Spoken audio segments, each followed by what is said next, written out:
Alors là maintenant, une fois que notre programme il a été fait, on est sorti, on l'a bien sauvé, on s'est rendu compte qu'on a fait une erreur et qu'on veut le remodifier. Donc on va dans programme, là c'est notre programme 38 comme tout à l'heure, c'est celui-là. On fait éditer et là on a notre cycle d'ébauche et on refait éditer. Et là à partir de là, comme tout à l'heure, on va avec les flèches pour modifier ce qu'on veut. Maintenant si on veut faire notre programme de finition, on va pas recréer un programme, parce que ça sert à rien, puisqu'on en a déjà un. On va faire programme, éditer sur notre programme. On va dans nos sous-programmes, donc là on a l'ébauche. Et l'ébauche et la finition c'est le même dessin, donc on va pas s'embêter à le refaire. Ce qu'on va faire, on va appuyer sur le bouton copier.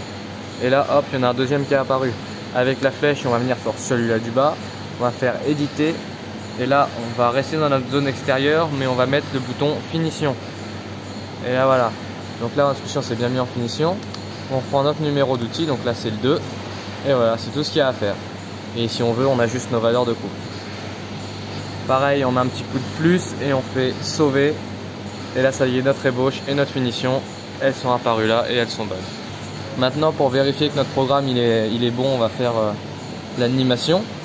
Donc là on voit que notre brut il n'est pas déterminé, tout est à 0, alors on va le déterminer.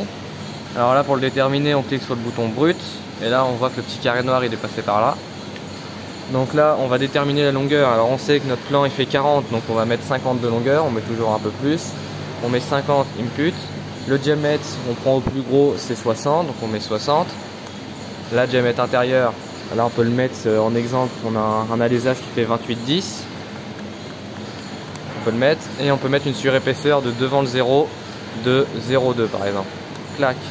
Une fois que nos 4 valeurs elles sont rentrées, on refait programme pour repasser dans notre liste des programmes. Alors maintenant pour faire la simulation, on va cliquer sur le bouton animation.